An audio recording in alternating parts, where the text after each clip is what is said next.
என்னம்மா செஞ்சு வச்சுக்கிற? சூப்பராக ரெடி ஆயிடுச்சு. இங்கே வாங்க பார்க்கலாம். சுட சுட ரைஸ் செம்மையாக செஞ்சுருக்கேன் பாருங்க.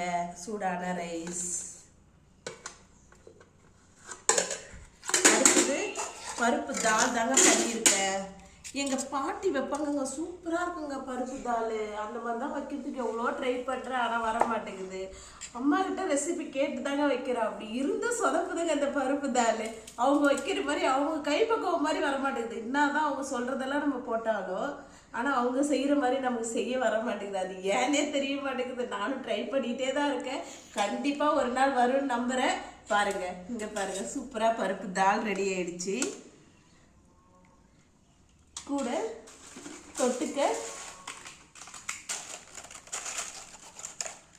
தொட்டுக்க அப்பளம். வாங்க சாப்பிடலாம். உங்கள் வீட்டில் என்ன சமையல் கீழே கமெண்ட் பண்ணுங்கள். பாய்.